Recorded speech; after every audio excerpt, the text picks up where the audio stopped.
시청자 여러분 안녕하십니까? 국토교통부가 지역의 성장을 견인할 도심융합특구 사업을 추진 중입니다. 대전은 역세권과 선화구역에 조성될 텐데요. 최근 관련법이 국회 소위원회를 통과하며 사업에 대한 기대감이 커지고 있습니다. 오늘 생생토론에서는 대전의 미래를 변화시킬 도심융합특구의 청사진과 추진 전략을 이야기해 보겠습니다. 그러면 토론과 함께할 분들 소개하겠습니다. 대전시 도시재생과 최용준 과장 나오셨습니다. 네, 안녕하세요. 최용준입니다. 국토연구원 도시연구본부 서민호 연구위원 시간 내주셨고요. 네, 안녕하세요. 다음은 모건대 도시공학과 최봉문 교수 자리하셨습니다. 안녕하십니까. 마지막으로 대전참여연대 김정동 정책위원장 함께하겠습니다. 안녕하십니까. 그러면 준비된 영상 보시고 본격적인 토론 이어가겠습니다.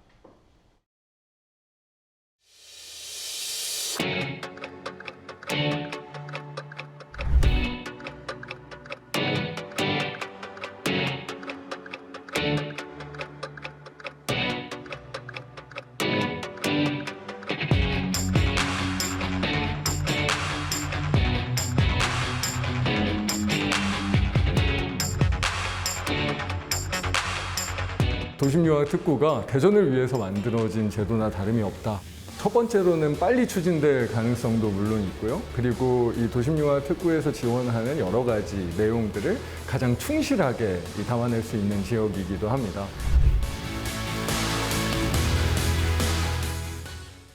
자, 지금 영상에서 이제 간략하게 개념을 보셨는데 도심융합특구 좀 생소한 개념이기는 합니다. 이제 정부에서 판교 테크노밸리 같은 혁신 공간을 전국에 조성하겠다 이런 구상인데 대전을 포함해서 지금 전국 광역시 5곳이 이제 선정이 됐는데 자, 최용준 과장님 일단 이번 사업의 기본 개념을 좀 간략하게 정리해 주시죠. 네, 도심융합특구는 수도권 집중화로 지방의 인재 혁신 인출이나 그다음에 기업의 어떤 유출로 인해서 국토의 어떤 불균형 해소하고 지방의 인구를 좀 감소 추세를 좀 활발히 해서 도시 경쟁력을 강화하기 위한 사업입니다. 그래서 저희들은 대전역을 중심으로 해서 그다음에 선화구역을 중심으로 해서 주거와 산업, 문화 등을 다양한 어떤 복합 기능의 인프라를 구축해서 실질적으로 다시 태어나는 도시 혁신 공간으로다가 구축을 하려고 하는 사업입니다. 네. 이게 뭐 단순하게 기업체만 유치하는 그런 개념은 아니잖아요, 그죠? 실질적으로 기업의 유치뿐만 아니라 주거나 문화까지 같이 아우러서 도시의 어떤 상생을 할 수 있는 어떤 기반을 구축한다 이렇게 보면 맞을 것 같습니다. 네. 뭐 사업이 잘 추진되면 도시 자체가 아주 확 달라진다 그런 느낌을 좀 받을 수 있을 것 같은데 자, 서민호 박사님 대전 도심융합특구 기본계획 수립에도 이제 직접 참여를 하셨었잖아요. 네. 주도하신 거죠, 거기서? 네, 그렇습니다. 자, 이 사업의 필요성이 꼭 필요하다. 왜 필요하다고 좀 보시는 건가요? 저희가 2020년에 인구 감소가 이제 시작이 됐고요. 네. 지방 위기 굉장히 심각합니다. 행안부가 작년에 발표한 인구 감소 지역이 89개 지역인데 그게 전국의 40%가 넘습니다. 네. 그래서 이거를 이제 앞으로 우리가 이거를 해소하기 위해서는 선택과 집중에 의해서 초광역권으로 규모 경제를 만들고 새로운 성장 동력을 만들어야겠다. 해외에서는 어떻게 하는지를 봤더니 실리콘밸리에서 샌프란시스코로 인재들이 몰려가듯이 도심에 집중하고 있고, 그러니까 창의 인재나 혁신 인재들이 도심을 좋아한다는 거죠.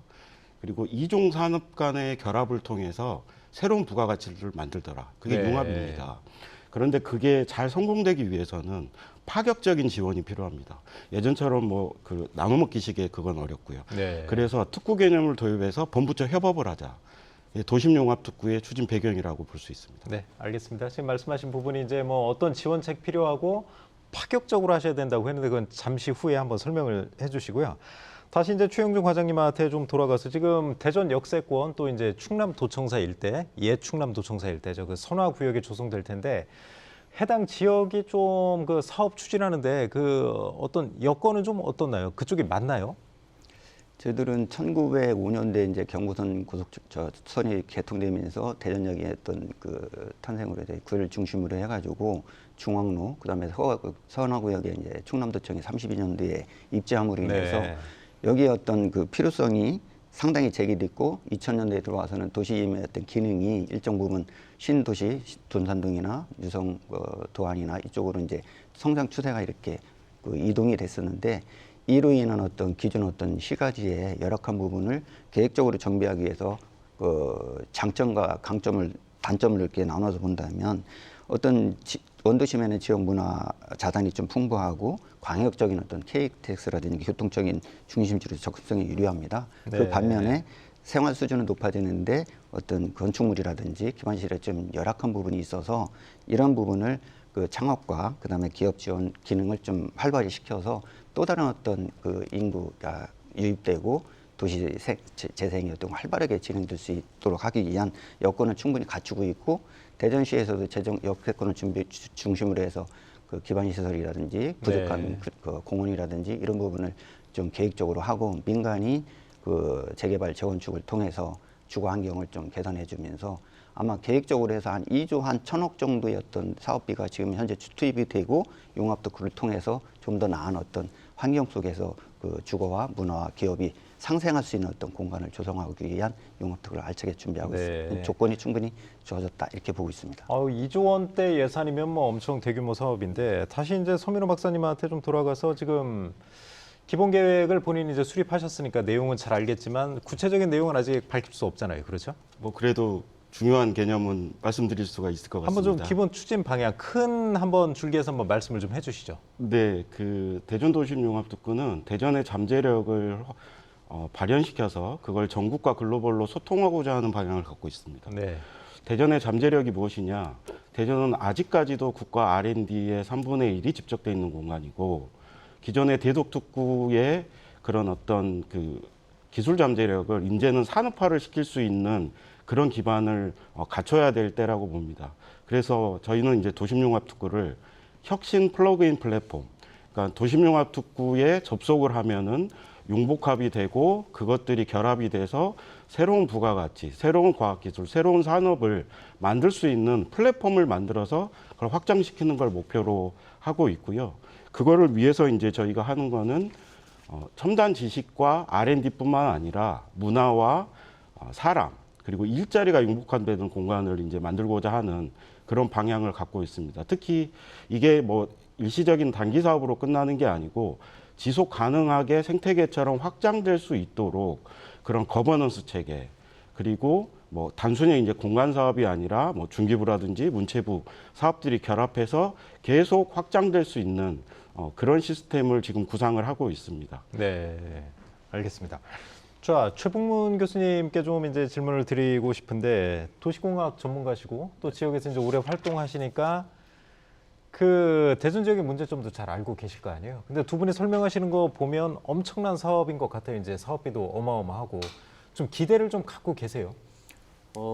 일단 도심융합특구에 대해서 그동안 정부가 발표한 거나 아니면 법에서 정하고 있는 법적 어떤 정의나 기대 효과 같은 거를 보면 지금 말씀하신 것처럼 도시에서 가장 많은 기능들이 집중해 있고 발전의 가능성이 큰 도심 지역을 융복화시킬 수 있는 여러 가지 가능성을 열어두고 그거를 그 지역만의 힘이 아니고 국가가 이를 지원해서 지역 발전과 균형 발전을 이루겠다라는 그런 목적을 가지고 진행되고 있는 거라고 생각되기 때문에 네. 굉장히 지금 말씀해 주신 그 내용대로만 잘 추진될 수 있다면 법에서 기대하고 있는 모든 것들이 달성될 수 있을 거라고 봅니다. 그거를 네. 국가적으로 보면 현재 균형 발전 차원에서 지방의 인구 감소를 막고 또 5대 광역시를 중심으로 해서 그 지역의 거점을 형성하면서 지역 발전을 이루겠다라고 하는 그러한 큰 틀의 목적이 있는 것 같고 대전시 입장에서 보더라도 원도심 지역이 현재 그 쇠퇴하고 있는지 굉장히 오랜 기간이 소요가 되었고 또 그렇죠. 현재도 새로운 동력을 찾기가 어렵기 때문에 이번에 도심융합특구와 같은 지정과 각종 사업들이 계획대로 추진이 된다면 주변의 어떤 발전의 원동력을 가질 수 있을 거라고 크게 기대할 수는 있을 것 같습니다. 네. 지금 김정동 위원장님도 이제 시민단체 활동하시면서 이제 지역 간 불균형 또 이제 원도심 쇠퇴 문제 이런 문제를 많이 고민을 해오셨을 텐데 최북문 교수님도 일단 기대가 좀 크다고 말씀을 하셨어요. 위원장님은 좀 어떻게 보세요? 잘만 된다면 정말 기대가 되는 사업일 수밖에 네. 없겠죠. 다들 아시다시피 말씀하신 것처럼 그 도시재생, 특히 원도심 재생 같은 경우에는 오랜 수건이었잖아요. 벌써 한두 해가 아니라 20년 넘은 그렇죠. 대전시의 오랜 과제인데 다양한 시도도 있었죠 그동안. 스카이로드라든지 구도청사 이제를 활용한다든지 다양한 계획들이 있었는데 이게 일정 정도 좀 분절적으로 이루어진 부분도 있다 보니까 전반적으로 원도심을 어떻게 만들지 좀 중구난 방식으로 간 게 없지 않아 있었었거든요. 여기다 그 혁신도시 시즌 2까지 이어지면서 기대감은 높아졌는데 실제로 뭐 나온 게 뭐냐라는 우려 아닌 우려도 있었거든요. 근데 지금 상황에서 지금 다 개별로 좀 이루어졌고 아쉬움도 있었던 사업들을 이번 도심융합특구로 잘만 융합을 시킨다면 원도심이 다시 살아날 수 있는 그리고 대전의 성장 동력으로 클 수 있는 계기가 될 수 있겠다라는 기대감도 분명히 있는 거죠. 네, 아무튼 사업이 좀 잘 진행이 됐으면 좋겠습니다. 이제 여러분이 아주 큰 기대를 걸고 있다고 하시는데, 뭐 지금 이제 관련 법도 이제 통과가 돼서 사실 그 사업의 청신호가 좀 켜졌어요. 그래서 최근에 이제 국회 상임위 소위원회 통과했고요. 이르면 6월 아니면 뭐 7월쯤에라도 이제 본회의 통과도 나오고 연내에 이제 발효될 거다 이런 좀 기대도 나오는데, 자, 그 주영준 과장님 전망을 어떻게 보세요? 그 본회의 통과는 문제 없겠죠? 네, 그렇습니다. 소위원회가 통과됐기 때문에 뭐 상반기는 좀 어렵다고 보고 하반기 정도에 그 법에 그 통과될 걸로 이렇게 보여지고요. 그에 따라서 대전시가 이제 기본 계획을 좀 수립 완료를 했고 그에 따르면 법이 통과되면 그 국토로부터 기본 계획 승인을 받고 바로 실시계획 실시계획을 수립해서 아마 탄력적으로 아마 사업이 이루어지고 대전시에서도 속도감 있게 추진할 수 있는 어떤 확신을 가지고 있습니다. 네. 또 이에 따라서 법 제정에 좀 필요한 부분이 있다라고 하면 지방에도 좀 필요한 부분이 있다면 건축 행위 제한의 완화라든지 뭐 건축물을 할 수 있는 어떤 밀도 계획을 충분히 좀 주고 여기에 따라서 세부담도 좀 완화해 줄 수 있는 제도가 좀 더 포함이 돼서 그 계획이 된다면 좀 더 활발히고 적극적으로 추진할 수 있는 어떤 자세가 지금 대전시는 갖춰져 있다 이렇게 볼 수 있겠습니다. 자, 서 박사님 조금 전 이제 앞서 영상에서 그 장철민 국토교통위원회 위원이 그런 말을 했어요. 좀 빨리 진행될 것 같고 대전이 가장 큰 수혜를 좀 볼 수도 있다. 이런 발언은 어떤 의미라고 좀 보세요?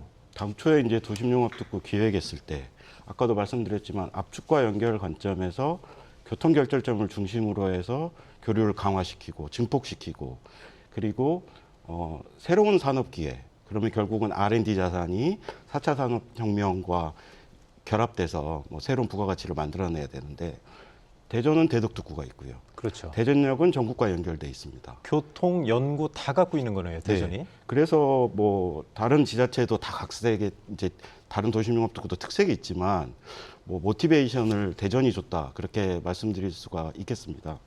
그래서 기본계획 상에도 가장 잘 빨리 진행될 걸로 저희가 상정하고 많은 계획들을 베스트 프랙티스를 만들기 위해서 집어넣었는데 이제 좀 문제는 대전은 도심의 사업을 해야 되기 때문에 네. 그 거버넌스를 굉장히 잘 가져가고 단계적으로 사업을 진행시켜야지만 그 실제화되는 과정에서 시민들이나 각종 기업들의 참여가 활발해질 거라고 봅니다.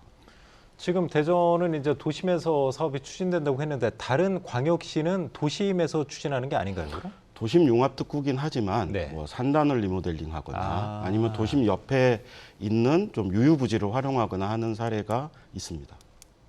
자, 최봉문 교수님, 그 대전이 수혜를 좀 많이 볼 것이다 이런 전망이 나오는데 서 박사님도 지금 아주 위치 지리적으로 아주 좋다고 지금 말씀을 하셨는데 최 교수님이 보시기에는 어떠세요? 그럼 대전이 많이 좀 유리할까요? 지금 장철민 의원님도 그렇고 서 박사님도 그렇고 대전이 가지고 있는 도심의 조건은 아주 훌륭하고 그리고 이러한 도심융합특구의 가장 적절한 입지라고 저는 생각은 합니다. 그래요? 그러나 이제 도심이라고 하는 지역이 이 도심융합특구를 위해서 그동안 아무것도 안 하고 비어있던 땅이 아니지 않습니까? 네. 그렇기 때문에 여기에는 지금 각종 계획들이나 특구 지정 또 다른 특구, 맞아요. 계획지구, 그다음에 재정비 촉진 사업, 뭐 혁신도시도 경제 기반형 보고요. 그 도시재생 사업, 예. 혁신도시 입지 그리고 각종 뭐 최근 드러나는 모든 사업들마다 이 도심 지역을 대상으로 해서 지금 다 지정이 되고 사업이 추진되고 있기 때문에 네. 이러한 일들이 어떻게 조정되고 도심융합특구가 이를 총괄하면서 이끌어갈 수 있느냐에 대한 것이 가장 중요한 관건이 될 거라고 생각됩니다. 그런데 네. 여기에 이제 좀 더 부정적으로 보이는 입장에서는 그동안 원도심 지역의 개발이 주변 지역이나 이런 부분들이 개발이 안 됐던 큰 이유가 그동안의 기대 심리가 굉장히 컸다라는 거죠. 네. 원도심의 기능이 갖고 있는 기능에 비해서 앞으로의 어떤 발전이나 이런 부분에 기대가 컸기 때문에 이번에 도심융합특구를 통해서 또 미래의 방향이 제시되고 나면 오히려 그것이 주변 지역의 개발의 기대감을 더 높여서 그리고 그 원도심 지역에 있는 토지의 주체들이 또 다른 기대들을 하게 될까 봐서 오히려 사업이 더 어려워지지 않을까라고 하는 그런 불안한 마음도 함께 갖고 있습니다. 네, 뭐 우려 사항까지 얘기해 주셨는데 그 부분은 조금 이제 후에 좀 더 자세하게 좀 나눠보겠습니다. 자, 김정동 위원장님도 이제 뭐 사업에 대한 기대감 아까 이제 말씀을 해주셨는데 대전이 좀 수혜를 입을 것이다 이런 얘기가 좀 나오고 있단 말이에요. 어떻게 좀 전망하세요? 우리 그 교수님께서 이제 그 어려운 점을 얘기했는데 네. 이거를 잘 조정하면 장점으로도 가능할 수도 있는 부분이 있거든요. 무슨 얘기냐면 도심융합특구는 결국에는 그러니까 말 그대로 살 수 있는 공간도 만들어야 되고 기업도 유치해야 되고 문화와 관련된 기반 시설도 다 같이 만들어야 되는 거잖아요. 네. 근데 현재 지역 같은 경우에는 대전역 인근으로 해서 아파트 단지라든지 이런 계획들이 일정 정도 세워져 있는 부분이 있고 그리고 선화지구 같은 경우도 이미 주상복합으로 추진되고 있는 상황입니다. 그렇죠. 중천동도 지금 진행이 되고 있죠. 그 얘기는 어떻게 보면 이미 주거 관련돼서는 일정 정도 해결이 됐다. 그리고 계획이 진행되고 있다라고도 볼 수 있거든요. 그러면 여기를 배후로 해서 실제 은행동 그리고 그 선화동 그리고 대전역 지구를 기업을 그리고 문화를 어떻게 만들 것인가만 잘 융합을 시키는 것이 이제 과제거든요. 근데 결코 쉬운 얘기는 아니죠. 우리 교수님 말씀하셨다시피 이게 중복되거나 이러면 문제가 생기지만 그렇죠. 적어도 대전시는 한 발짝 더 가고 있다라는 부분에서는 강점으로도 작용할 수 있을 거라고 보여집니다. 네, 그 부분에 대해서는 잠시 후에 좀 더 이제 심층적으로 한번 얘기를 나눠보겠습니다. 자, 그런데 이제 뭐 법은 지금 착착 진행되고 있고 본회의 통과 전망도 아주 밝은 상태인데 사실 법 제정 말고도 이제 판교처럼 이제 그런 혁신 공간으로 거듭나려면 기업하고 인재들을 이제 좀 유치를 해야 되는데 서 박사님 아까도 이제 강조하셨어요. 일반적인 그런 유인책은 안 된다. 아주 그냥 파격적으로 좀 해야 된다고 하는데 예를 들어서 어떻게 해야지 좀 이쪽으로 유치를 할 수 있을까요? 네, 제가 대표적인 전략 하나 설명드리면서 네네. 그 과학기술 거래 확산 플랫폼이라는 전략이 가장 중요한 전략입니다. 네. 쉽게 말씀드리면 저희가 금융거래를 할 때 뭐 주식거래소 한국거래소가 여의도에서 주식거래를 하고 그게 금융생태계를 만들어서 여의도가 거점으로 부상하지 않습니까? 네. 대전이 갖고 있는 R&D 자산을 산업화시키기 위해서 과학기술을 거래하는 그 과학기술의 여의도, 과학기술의 한국거래소를 대전 도심융합특구에 도입하는 전략을 갖고 있습니다. 네. 그게 부가가치를 만들고 그렇다면 그것과 관계되는 많은 기업, 뭐 스케일업 기업도 있을 수 있고 창업 기업도 있을 수 있고 지원되는 기업 지원 서비스들 그리고 관련되는 뭐 연구원들 다 결합해서 플랫폼을 만들기 때문에 그게 가장 어떤 첫 번째 이제 콘텐츠로 유치 전략이 되겠고요. 아까 말씀하셨듯이 대전 도심융합특구는 혁신 도시가 유치될 예정입니다. 네. 이미 공공기관들이 앵커 기능으로 작용해서 그 기관들과의 협업이 굉장히 중요해지고 서울과 불과 40분, 50분 거리입니다. 이 거리는 서울역에서 마곡, 서울역에서 판교 가는 거리랑 똑같기 때문에 대전역 도심융합특구는 시공간 압축으로 서울에 있는 주요 거점에서 서울 도심을 가는 거랑 거의 비슷한 효과를 누릴 수가 있겠다. 이게 굉장히 중요한 어떤 그런 유인책이 되지 않을까 싶습니다. 지금 말씀하신 그런 부분은 이제 기본계획 수립할 때 그쪽에 다 담겨 있는 내용인가요? 네, 저희가 그거를 가장 중요한 전략으로 담아놨습니다. 네. 자, 이게 과연 이제 그 구상은 좋은데 과연 이제 시행될까 이제 그런 걱정이 드는데 이제 최 교수님은 대학 강단에 서셔서 잘 아시겠지만 젊은 인재들은 사실 판교 이남으로는 내려오지 않으려고 한다 이런 얘기도 좀 있고 그래서 좀 걱정이 돼요. 교수님이 보시기에는 어떤 유인책을 있어야지 그런 기업과 인재를 좀 끌어올 수 있을까요? 뭐 유인책으로는 아까 서 박사님께서 말씀해주신 여러 가지 뭐 혁신적인 인프라라든가 또 양질의 주거지역 네. 뭐 이런 것들이 다 마련이 된다면 젊은이들을 끌어들일 수 있을 거라고 생각되는 그 기대도 할 수 있습니다. 그러나 우리가 지난 10몇 년 동안의 혁신 도시들을 건설하고 공공기관을 이전시키면서 거기에 관련되는 여러 가지 혁신의 기능들을 국가적으로 그러니까 분산시키려는 시도를 해봤는데 아직까지 그 성과가 이렇게 마련되지 않은 걸 보면 네. 제일 어려운 것이 젊은 인력들을 도시에 이끌어오는 그런 부분이라고 생각이 됩니다. 맞습니다. 예. 그렇기 때문에 이 과제는 우리의 분명한 목표인 거는 분명하고 아까 말씀 주신 것처럼 수도권과의 관계에서 KTX 역을 중심으로 해서 유리한 장점을 갖고 있긴 하지만 오히려 그 반대의 역할도 할 수 있는 또 불리한 점도 있기 때문에 대전시가 단순히 혁신의 공간을 만들어주고 또 주거 지역을 만들어줌으로써 사람들이 끌어올 거라는 낭만적인 생각을 갖고 있지 말고 혁신 도시의 경험처럼 이들이 올 수 있는 조건, 교육 조건이든지 문화 조건이든지 이러한 부분들을 대전이 함께 공급할 수 있는 그런 방안들까지도 같이 마련이 되어야 하고 외부에서 끌어들이기 전에 우선 지역에서 발굴되는 지역에서 만들어지는 인재들이 수도권으로 가지 않고 지역에서 그 둥지를 틀 수 있는 그 기반을 먼저 만들어주는 것이 가장 중요한 시작이라고 생각을 합니다. 네. 최 교수님 중요한 말씀 해주신 것 같아요. 이제 뭐 외부에 있는 인재들을 유치하는 것도 좋지만 사실 지역에 있는 청년들도 수도권으로 많이 떠나잖아요. 그걸 잡을 수 있는 방법이 좀 필요하다. 그 말씀 해주셨고, 자 김정동 위원장님도 만약에 조언을 좀 해주실 게 있다면 어떤 게 있을까요? 일차적으로 이렇게 5개 나머지 이제 이렇게 도심융합특구를 추진하는 도시들에서 다 같이 고민하고 있는 게 딱 2가지가 공통적으로 나옵니다. 벤처와 청년입니다. 근데 이게 따로따로 한 곳에서 진행되는 게 아니라 거의 동시에 추진되는 거잖아요. 근데 이걸 서로 경쟁해서 누가 이기느냐 이런 식으로 가서는 사업이 다 같이 어려워질 수 있다는 거죠. 그리고 이거는 각각 광역시들끼리 경합하는 것이 아니라 국가 정책으로 지역 균형 발전 정책이기 때문에 일단은 정부 부처에서 그리고 각 광역시들이 같이 모여서 조정을 할 필요는 있다는 겁니다. 어떻게 특화시킬 것인지 그런 조정을 통해서 어떤 지원을 할 것이냐. 아까 그 위원님께서도 말씀을 하셨지만 특별한 유인책이 필요하다고 하거든요. 판교 같은 경우 성공할 수 있었던 거는 신도시라는 장점, 거기에 IT 기업이라는 특수한 업종들을 잘 모았다는 것, 거기에 그렇겠네요. 그렇죠. 정부, 과기부라든지 국토부의 전폭적인 지원이 있었거든요. 근데 과연 지금 이번 도심융합특구에서 무슨 지원을 해줄 수 있을까는 솔직히 지금 상황에서 아직은 명확치 않거든요. 네. 이걸 구체적으로 하는 것이 결국은 중요한 숙제이지 않나 싶습니다. 자, 최영준 과장님 이제 패널분들 말씀하신 거 들었는데 이제 파격적인 유인책이 필요하다. 또 인재를 유인할 만한 뭐 그런 지원책이 있어야 된다. 이런 말씀을 공통적으로 하시는데 대전시에서도 물론 준비를 하고 있을 것 같은데 한번 말씀을 해 주시죠. 예, 대전이 뭐 교통의 중심지고 그에 따라서 그 저희들이 기본계획에도 미래형 어떤 도심 항공교통 도입을 해가지고 접근성을 상당히 좀 증가시키고 있습니다. 그다음에 공공과 민간이 합동으로 해서 그 밀도 있는 어떤 주거, 문화, 판매, 업무 시설 등을 그 밀도 있게 계획을 수립하고 있고 이에 따라서 정주 환경은 충분히 보장이 될 걸로 보여지고 그에 따른 어떤 사람이 즐길 수 있는 그 공간이라든지 이런 문화 공간도 제공하려고 지금 가지고 있고 특히나 그 아까 서민호 박사도 말씀하셨다시피 대전 그 대덕연구개발 특구의 어떤 R&D 자산을 충분히 이용해가지고 국내 어떤 기업과 거래 가능한 어떤 시스템을 구축을 해서 그 거래 확산을 통해 가지고 사업화, 그다음에 실증 산업 육성을 그것과 함께 상생하려고 한 전략을 갖고 있다 이렇게 말씀드릴 수 있겠습니다.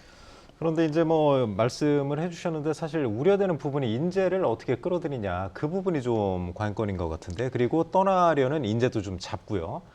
그냥 뭐 말로 이제 주거 여건 문화 공간 조성한다고 딱 될 것 같지는 않은데 혹시 구체적인 구상은 좀 갖고 계신 게 있나요? 확실히 좀 끌어들일 수 있는? 네, 이거는 뭐 저희들이 지방도 당연히 노력을 하지만 어떤 정부에서도 국토부에서도 요구에 대한 어떤 그 야심찬 어떤 의욕을 가지고 있기 때문에 저희들이 네. 그 융합특구를 통해서 주거와 산업을 적정한 기능, 특히 이제 세제라든지 밀도계획이라든지 이런 걸 좀 적극적으로 완화를 해준다면 충분히 유인책은 발굴할 수 있다 이렇게 보고 있습니다. 네, 알겠습니다. 뭐 정부 또 이제 자치단체까지 나서가지고 한번 파격적인 한번 그런 조건을 내세워서 이제 수도권의 인재도 좀 이쪽으로 몰려오게 하고 뭐 대전은 경제적으로도 이제 뭐 계속 성장하는 도시고 또 교통 여건 좋고 이제 대덕연구단지라는 그 자원이 있지 않습니까? 뭐 충분히 성공 가능할 것 같은데 한 가지 우려가 있다면 최봉문 교수님이 조금 전에도 말씀을 하셨어요. 이제 사업이 사실 저희도 이제 언론사에서 취재하다 보면 뭐 원도심하면 뭐 도시재생 사업하죠. 또 그쪽에 또 혁신도시도 유치한다고 하고 뭐 도시 대전역 주변에 또 그쪽 개발 사업도 많이 하고 있잖아요. 그래서 그런 게 좀 상충되지 않을까 그 부분에 대한 우려가 나오고 있는데 교수님 그 부분을 다시 한 번만 말씀해 주시죠. 많이 좀 상충될 우려가 있지 않을까요?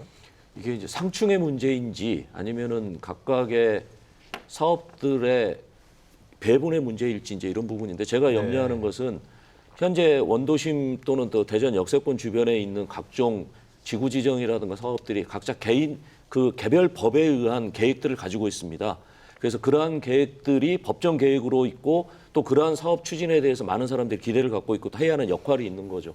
그건 이제 도심융합 특구라고 하는 부분이 도심 전체에서 그 중요한 부위, 대전 역세권하고 충남도청 부위를 하나의 융합 특구로 지정을 하는데 여기서 이 융합이라고 하는 용어가 그 밑에 있는 여러 가지 구역이라든가 사업들을 잘 융합해서 새로운 어떤 거점화 시켜라라고 하는 그런 법적 취지를 갖고 있기는 한데 이 부분의 역할이 어떻게 나타날지 그를 위해서 대전시가 어떠한 주도적인 역할을 하고 컨트롤 타워의 역할을 할 수 있을지가 융합특구의 성공과 함께 그 밑에 깔려있는 다른 많은 사업들의 성공도 함께 담보할 수 있는 것이기 때문에 지금 이 시기가 융합특구의 성공 여부와 관계없이 대전의 역세권 지역, 도심 지역의 발전에 있어서 매우 중요한 기점이 될 수 있지 않나 그렇게 생각을 하고 있습니다. 네. 그 서 박사님은 어떻게 보세요? 좀 너무 여러 개 사업이 동시에 좀 추진되는 것 같은데 뭐 잘 될까요?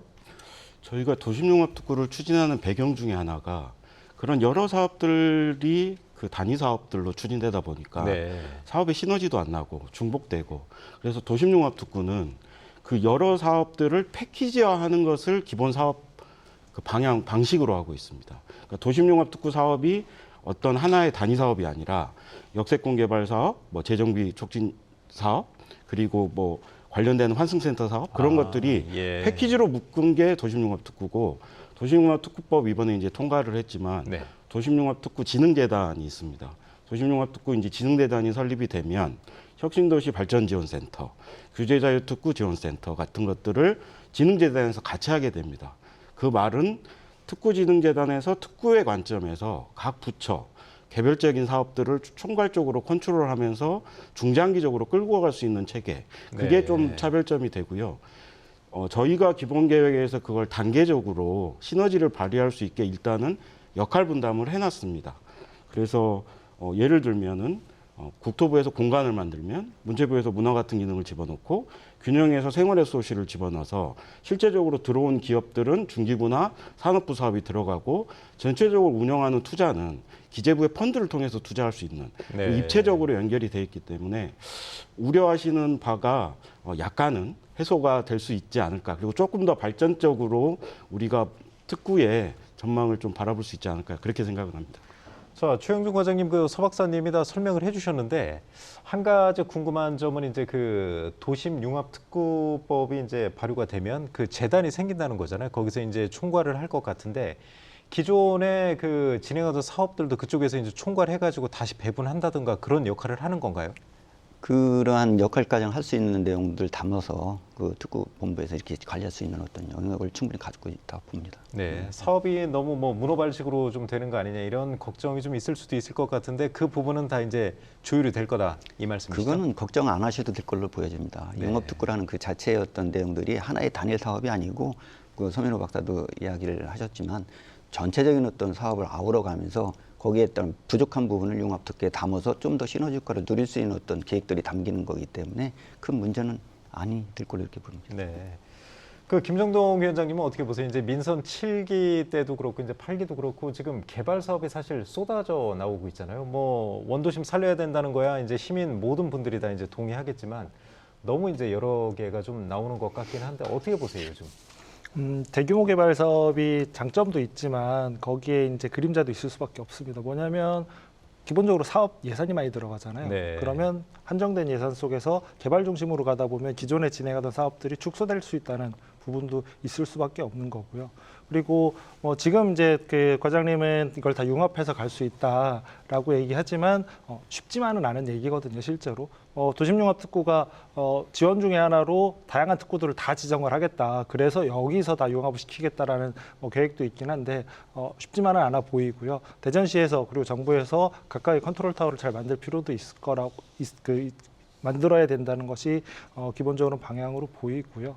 그리고 자칫 잘못하면 이후에도 이제 얘기들이 나오겠지만 이런 형태의 사업들이 그동안은 어느 곳은 재생을 하고 어느 곳은 싹 밀고 재정비를 하는 두 가지들이 좀 같이 가는 경향이 있었는데, 이런 형태의 사업들은 말 그대로 기존에 있던 것들을 다 밀어버리고 다 새로 만들겠다, 이렇게 좀 보여질 수도 있는 거거든요. 이런 부분에 대한 고민도 좀 하나 필요하다고 보고요. 또 하나는 기존에 이제 예를 들어 둔산이라든지 유성이라든지 각각의 이제 상업이라든지 기업이라든지 이런 것들이 있는 거잖아요. 근데 대전시가 150만에서 200만을 만들겠다고 계획을 세우고 있는 게 아닌데 네. 이게 또 거꾸로 돌아올 수도 있다는 것도 감안을 해야 된다는 거죠. 그런 것까지 고려를 해서 사업들을 진행하는 것이 좀 필요하지 않나 싶습니다. 자, 최봉문 교수님, 조금 전에 이제 또 시민들이 좀 궁금해할 만한 사항을 좀 하나 지적하신 게 있는데, 사실 지금의 이제 개발 계획이 대부분 중구, 대전 역세권이나 이제 옛 충남도청사 쪽에 좀 집중이 되고 있고요. 뭐 혁신도시 사업도 마찬가지고 동구도 좀 일부 돼 있는데, 한 가지 걱정되는 게 이제 대덕구 같은 경우는 좀 개발에서 좀 소외되지 않나, 그런 우려도 좀 있고, 또 중구 쪽에 개발이 진행되다 보니까 이제 시민들의 기대감이 점점 높아지고 있잖아요. 그래서 이제 집가도 좀 상승하는 거 아닌가, 그래서 사업에 차질이 있지 않을까 좀 생각이 드는데, 교수님 그런 우려를 갖고 계신 건가요? 일단 도심융합특구의 성격 자체가 그 도시에 있어서 어떤 거점을 개발을 해서 그 개발의 이익이 이제 전체 도시로 퍼져갈 수 있도록 만들어가자라는 거기 때문에 네. 지금 이 대상지는 대전역 주변하고 구 충남도청 주변이긴 하지만 그 파급 효과는 대전시 전체에 미쳐갈 것이라고 생각을 하고 이제 사업이 아마 계획되고 이루어질 겁니다. 그래서 따라서 대전의 다른 구의 이 도심융합특구와 관련되는 사업이 직접적으로 시행은 되지 않지만 네. 이 사업의 성공에 따른 어떤 그 도시의 어떤 역할이라든가 기능의 어떤 발전, 이러한 것들이 모든 구에 공통적으로 미칠 거라고 생각이 되고, 네. 특히 지금 구상하고 있는 그 대덕 연구단지에 있는 연구 인력이라든가 아니면은 여러 지역에 있는 대학의 인력들이 더 이상 유출되지 않고 대전에 남아 있으면서 대전의 어떤 혁신의 그 자원으로서 계속 지역을 지켜갈 수 있게 만든다라는 것은 대전시 전체에 대한 이익을 추구하는 것이기 때문에 특별한 구에 지금 현재 당장 사업에 소외됐다라고 하는 부분이 그 부분까지는 영향을 미치지 않을 거라고 봅니다. 다만 이 도심융합특구 사업이 성공적으로 진행이 되고 또 10년의 계획으로 만들어서 진행이 되는 것이기 때문에 중단되지 않고 이 사업이 추구하는 바가 실현이 되어야 우리가 기대하는 모든 성과가 나오는 것이지, 이것이 진행이 되어가다가 어떤 어려움을 겪게 되어서 또 멈춰진다면 그만큼 이제 시민들의 어떤 실망감은 더 커질 거라고 생각이 됩니다. 네. 서민호 박사님이 무엇보다 누구보다 잘하실 것 같아요. 이제 기본계획 직접 수립하셨으니까. 왜 이런 사업이 중구 쪽에만 집중이 되냐, 우리는 전혀 혜택을 못 받는 거냐, 이제 이런 불만도 나올 수 있을 것 같은데, 지금 최 교수님 말씀은 대전 전체로 좀 퍼져나가는 게 원래 취지잖아요. 원래 그렇게 가는 건가요? 갈 수 있는 건가요, 그렇게? 네, 여기에서는 이제 특구가 하는 그 계획도 중요하지만 대전시가 갖고 있는 다양한 정책 사업을 긴밀하게 연계시키는 노력이 필요하다고 봅니다. 예를 들어서 38.1km에 달하는 이제 트램이 연계가 되는데 네. 대전역을 통과합니다. 그리고 트램이 연계가 될 때 그 주변의 성장 거점에 대한 전략들을 대전시가 이미 갖고 있습니다. 그게 시기가 맞게 그 거점화 전략도 추진을 해야지만 그 일종의 낙수 효과를 같이 누릴 수가 있는데, 네. 대전의 균형 발전 차원에서. 근데 이게 계획이 마련된 지 한참 됐는데 좀 추진이 지지부진하거나, 특구는 또 특구대로 진행이 되지만 주변 지역 그 개발은 또 중복되는 사업들을 또 추가적으로 하면 시너지가 많이 나기가 굉장히 어려운 여건 아닌가. 그래서 시에서도 종합적으로 도심융합특구를 활용하는 전략을 긴밀하게 연계를 해주는 것이 굉장히 중요한 포인트고, 앞으로 거기에 이제 대전시가 굉장히 집중을 해야 될 거라고 생각합니다. 네. 자, 최영주 과장님, 어떻게 집중을 하셔야 된다고 하는데 집중할 예정이신가요? 어떻습니까? 지금 집중을 하고 있고요. 네. 거기에 따라서 이제 충청권 광역철도 계획이라든지 연축지구 개발이라든지, 그에 따라서 이제 대덕구청이 연축지구로 이전함으로 인한 대덕구청의 어떤 계획적 개발, 그다음에 우리가 재생 사업도 이제 뉴딜 사업들을 이렇게 좀 아우러서 포괄적으로 추진을 하고 있고요. 최근 뭐 시장님께서도 말씀을 하셨는데, 그 대덕구의 어떤 소외감을 해소할 수 있는 것은 대전시에도 충분히 노력을 하겠지만, 네. 구에서도 정책적인 사업을 좀 발굴해서 건의를 한다든지 하면 거기에 대해서 저희들 뭐 적극적으로 검토를 해서 실현 가능한 어떤 계획들을 좀 구체화해 나가겠다, 이런 말씀도 하셨기 때문에 대덕구의 어떤 소외는 지금으로서는 좀 다소 그렇다 하더라도 지속적인 어떤 관심과 노력을 갖고 있다 이렇게 볼 수 있습니다. 네. 자, 김정근 위원장님, 그 부동산 얘기를 좀 여기서 하고 싶은데 사실 혁신도시 발표 났을 때도 대전역 주변 그런 쪽에 사실 아파트 값이 많이 뛰었었거든요. 그래서 이번에도 그런 개발 호재를 노린 뭐 그런 투기 수요가 있지 않을까 그런 걱정도 좀 나오긴 해요. 이런 게 이제 사업이 잘못되면 그냥 부동산 개발만 좀 그치다 마는 거 아닌가 이런 우려에 대해서는 좀 어떻게 보세요? 당연히 나올 수밖에 없는 걱정이라고 보여지고요. 그래서 아까 앞에서 말씀드렸던 게 기존에도 원래 그 대전역 같은 경우도 다른 대규모 이제 기업들 그리고 상업시설들 중심으로 가려고 했는데 경기도 안 좋아지고 투자할 기업을 찾지 못해서 네. 결국에는 아파트 중심으로 갈 수밖에 없었던 게 있었던 거잖아요. 근데 지금 상황에서 이게 더 더해지면은 말 그대로 재앙이 올 수밖에 없는 거죠. 기존에도 아까 말씀드렸듯이 선화지구 그리고 은행지구 이미 아파트 단지들 많이 들어서고 있는 거거든요. 근데 말씀하신 것처럼 그러면 내가 갖고 있는 땅도 내가 갖고 있는 건물도 다 아파트로 바뀌는 게 나한테 제일 도움되는 거 아니야라는 다양한 이해들이 충돌할 수밖에 없는데 그걸 대전시가 어떻게 조정을 할 것이냐. 말 그대로 여기는 명확히 상업지구로 정해서 기업들을 유치할 곳입니다. 이것이 지역을 위해서도 그리고 토지주라든지 기업을 위해서도 도움이 됩니다라는 걸 명확히 비전을 가지고 설득하는 과정이 있어야 되거든요. 네. 근데 그게 아니라 단순히 일단은 재정비 재개발로 가면 된다라고 하면 제일 쉬운 건 아파트밖에 될 수 없는데 또 하나의 문제는 대전도 이미 미분양 아파트들이 계속 생기고 있는 상황이잖아요. 그러면 미분양 아파트만 더 늘어나는 사태가 벌어질 수 있기 때문에 그 비전을 어떻게 세우고 지구 계획을 어떻게 세우느냐가 대전시의 중요한 과제라고 생각이 듭니다. 네.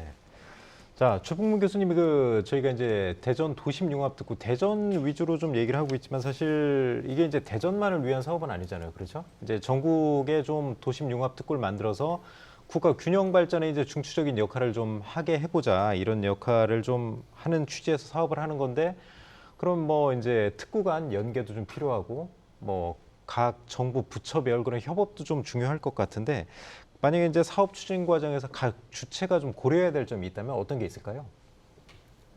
도심융합특구는 법안의 초기 단계부터 여기 아까 국가균형발전위원회라든가 중기부, 그다음에 국토교통부, 그다음에 기재부 이렇게 여러 부서가 같이 참여해가지고 그러니까 사업의 어떤 추진되고 그 진행이 되고 있는 것이기 네. 때문에 중앙정부 부서도 다양한 부처들이 되고 광역시가 현재 처음에 2개, 1개에서 5개 광역시가 다 지정이 되어 있는 상황이라고 봅니다. 네. 그래서 그 국가 중앙정부에 있는 여러 기관과 그다음에 지금 여기 도심융합특구가 지정되어 있는 각 지자체들 간의 협력적인 관계가 무엇보다 중요할 것 같은데 제가 염려하는 것은 이것이 발의되어 처음에 시작된 2020년 그리고 법도 만들어지기 전에 구역 지정부터 먼저 해가지고 네. 현재 이제 그 진행이 되고 있고 대전도 그런 의미에서 한 2년 정도를 계획만 세우고 있고 법적인 거를 기다리고 있는 단계가 되기 때문에 어떤 의미에서 보면은 중앙정부가 초기에 가졌던 동력을 좀 잃고 있는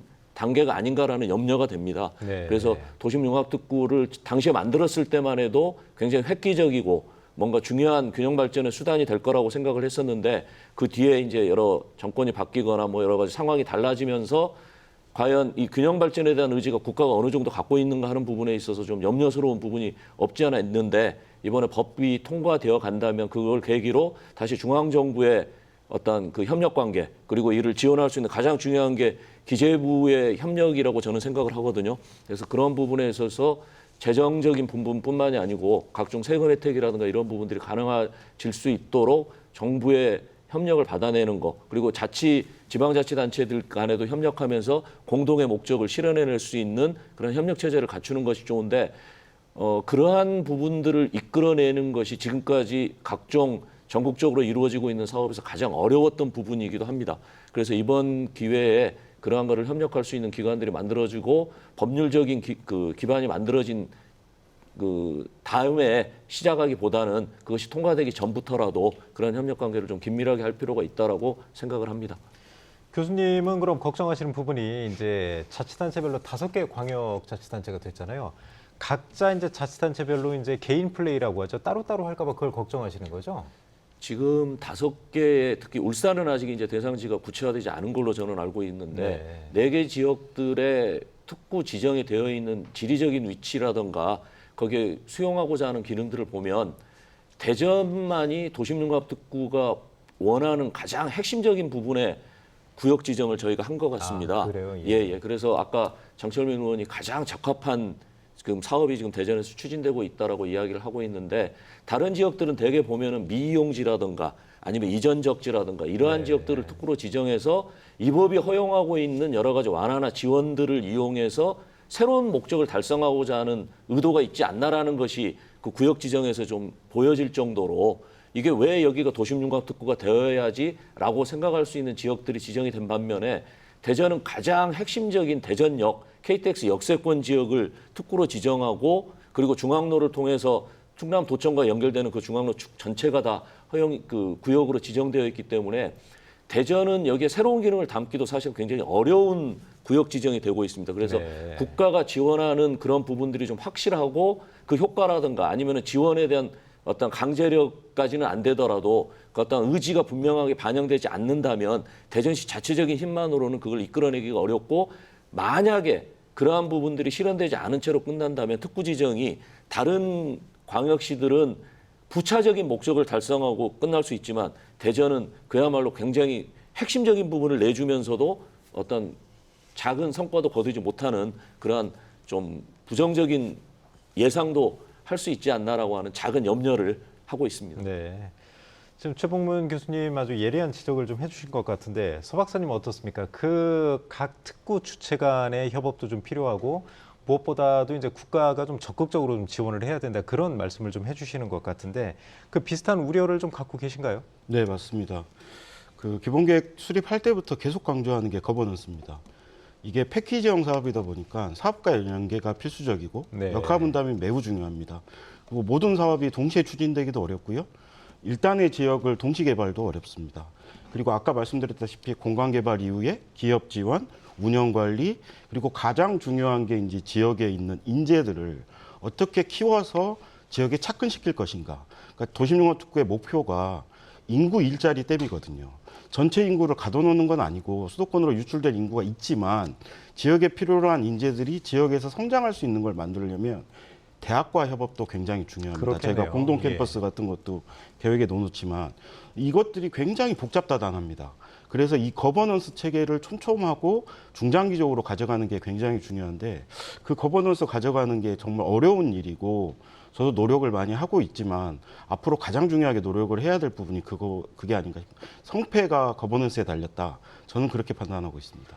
근데 그 수많은 이제 기관들의 협업을 이끌어내는 거는 글쎄요 어떤 기관에서 해야 될까 쉽지 않을 것 같네요 진짜. 그래서 법에는 도심융합특구 재단을 만들어서 네. 하도록 돼 있고 재단을 만들기 전에 협의회를 만들어서 그걸 중심으로 이제 거버넌스를 만들게는 해놨습니다. 이제 시행령이 아직 만들어지지 않은 상태이기 때문에 거기에 구체적인 건 아니지만 저는 대전이 기본계획이 굉장히 촘촘하게 짜여 있기 때문에 대전시가 주도적으로 부처를 모으고 기업들을 모으고 하는 작업을 지금이라도 빨리 구체화시키는 게 가장 중요하다고 생각을 합니다.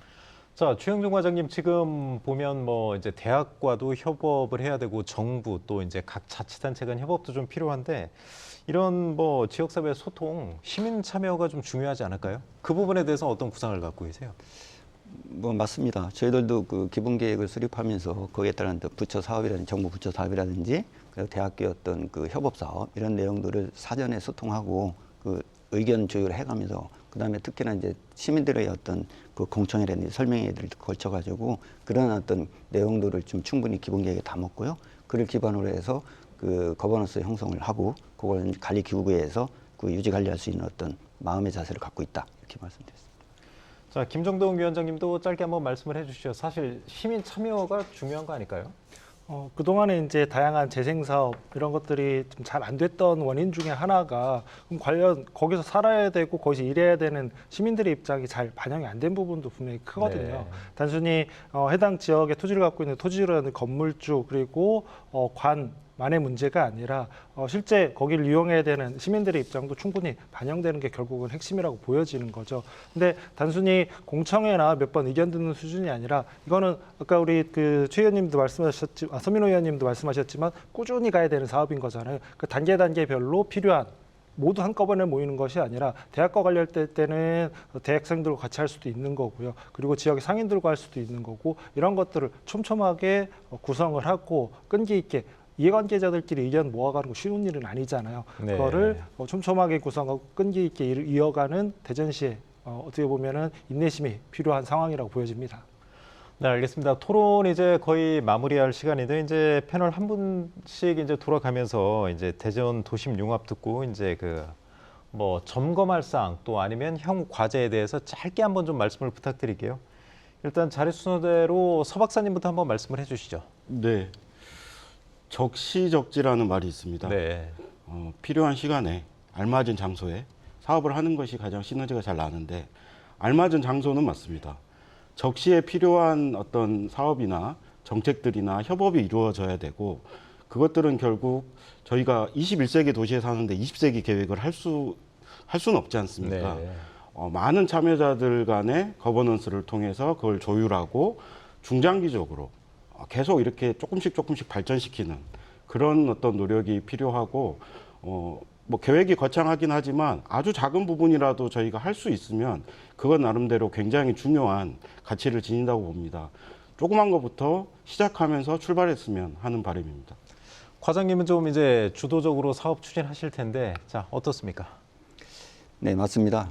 그 융합특구를 통해서 수도권으로 집중되는 어떤 내용들을 지방의 어떤 경쟁력을 강화시켜서 그 충청권 메가시티로 그 한 발짝 더 도약할 수 있는 어떤 도심 융합특구를 계획하고 있고요. 이를 그 뒷받침할 수 있고 실행력을 높이기 위해서는 어떤 정부의 도움, 즉 제도적인 어떤 측면에서 세제 혜택이라든지 그 뭐 융합도 어떤 세제 혜택이라든지 그 입지 규제 취소 규제라는 어떤 내용들이 충분히 담기고 공기업이 이 사업에 참여할 수 있는 어떤 제도가 마련이 돼야지 된다고 보고요. 그것이 좀 어렵다고 보면 저희들은 그 정부 부처하고 공기업하고 대전광역시하고 해서 대학들하고 협업 체계를 구축해가지고 알찬 계획을 추진하려고 하는 계획을 갖고 있습니다. 네. 자, 최북문 교수님은 이제 장밋빛 전망이 막 나올 때 이제 따끔한 좀 냉철한 분석도 좀 해주셨는데 자, 마지막으로 좀 점검해야 된다면 어떤 걸 좀 주의 깊게 봐야 될까요?